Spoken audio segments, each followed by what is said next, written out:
Mari karakterisasi beberapa hal yang gagal dikarakterisasi oleh tim afirmasi. 1. Kami percaya mosi ini adalah mosi evaluasi, sehingga sisi kami harus memberikan alternatif dunia yang baik. 2. Dewan. Kami percaya dewan dalam konteks mosi ini adalah pemerintahan yang bertugas sebagai decision maker tolak ukur orang bisa nyoblos atau tidak. 3.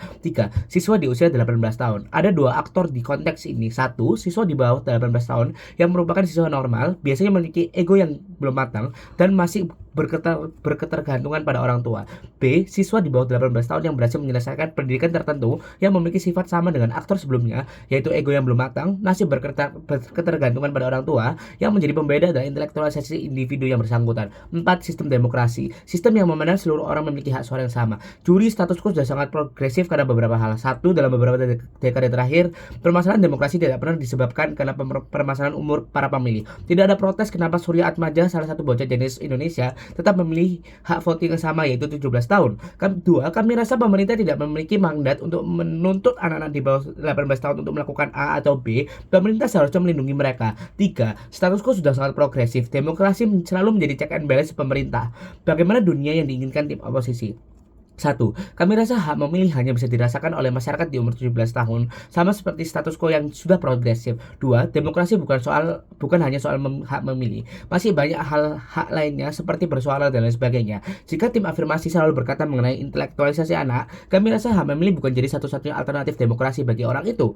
Seperti bagaimana anak-anak yang dianggap memiliki intelektualisasi tinggi ini bisa mengkritik kebijakan pemerintah seperti masyarakat lainnya. Sehingga tujuan kami jelas, agar siswa di bawah 18 tahun tidak diberikan hak memilih seperti status quo, agar demokrasi bisa dipertahankan seperti status quo. Dua argumen prinsip yang akan kami bawakan dalam persidangan kali ini. Argumen 1, kenapa siswa di bawah 18 tahun secara prinsip tidak siap untuk memilih? Mari memberi konteks apa yang menjadi pembeda antara masyarakat umur 18 tahun ke bawah dan umur 18 tahun ke atas. 1. Umur. Perbedaan umur berimbas ke beberapa hal seperti pengalaman mereka dalam kehidupan sehari-hari.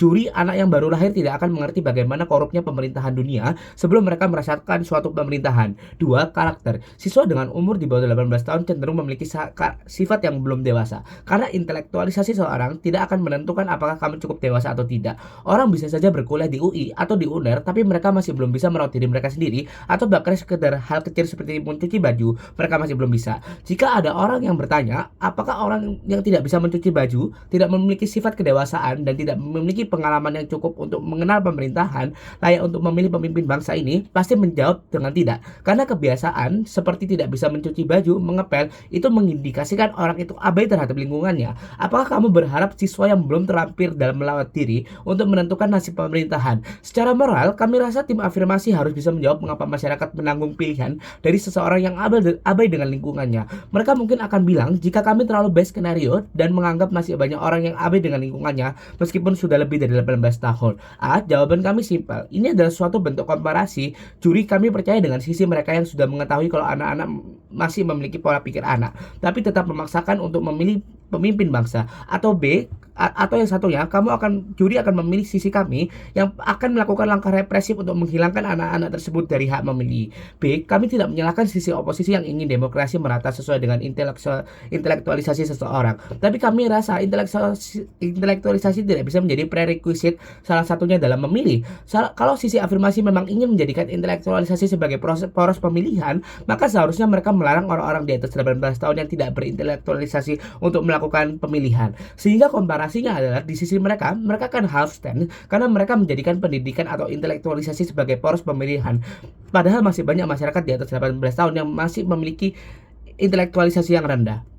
Argumen 2, kenapa demokrasi tidak akan tercapai di sisi kamu? Sebenarnya, apa sih demokrasi itu? Demokrasi itu adalah sistem pemerintahan yang memandang seluruh orang memiliki hak yang sama.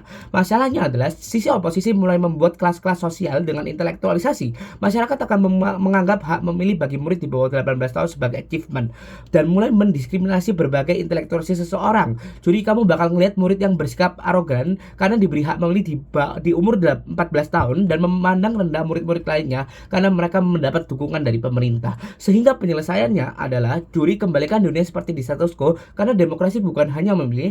Kami rasa siswa tidak mempermasalahkan hal seminor mereka bisa memilih atau tidak ketika teman-teman mereka tidak bisa memilih juga. Yang menjadi permasalahan bagi mereka adalah jika hak bersuara mereka dihilangkan, hak untuk komentar IG dan sebagainya. Sementara di kedua belah pihak tidak terjadi hal tersebut. Jadi kami merasa tidak adanya masalah sehingga harus melakukan urgensi perubahan perubahan hal tersebut, bangga menjadi tim oposisi.